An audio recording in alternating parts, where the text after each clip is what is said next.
Traffic পোস্টের ভিতরে দাঁড়িয়ে প্রকাশ্যে ঘুষ নেওয়ার অভিযোগ উঠল এক সিভিক ভলেন্টিয়ারের বিরুদ্ধে।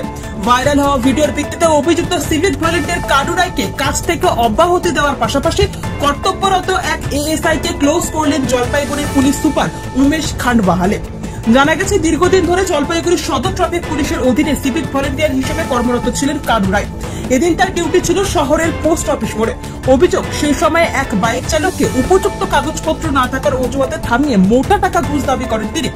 ভিডিও সূত্রে জানা গেছে, শেষমেশ ৩,০০০ টাকা ঘুষ নেন ওই সিভিক ভলেন্টিয়ার। টাকা নেওয়ার দৃশ্য ধরা পড়ে ক্যামেরায় এবং তা সোশ্যাল মিডিয়ায় ভাইরাল হয়ে যায়। ঘটনার গুরুত্ব বুঝে দ্রুত পদক্ষেপ নেয় পুলিশ প্রশাসন। অভিযুক্ত কানু রায়কে দায়িত্ব থেকে সরানো হয় এবং ডিউটি চলাকালে উপস্থিত থাকা এক এএসআই কেও ক্লোজ করা হয়। পুলিশ সুপার উমেশ খান্ডবাহালে জানান, ঘুষ নেওয়ার ঘটনায় অভিযুক্ত সিভিক ভলেন্টিয়ারকে বরখাস্ত করা হয়েছে এবং যে পুলিশ অফিসার ঘটনাস্থলে উপস্থিত ছিলেন তার বিরুদ্ধে বিভাগীয় ব্যবস্থা নেওয়া হচ্ছে। আমরা কোনো দুর্নীতিকে প্রশ্রয় দেব না। এই ঘটনার জেরে জলপাইগুড়ি শহরে চাঞ্চল্য ছড়িয়েছে। পাশাপাশি পুলিশের ভূমিকা নিয়েও প্রশ্ন উঠছে সাধারণ মানুষের মধ্যে।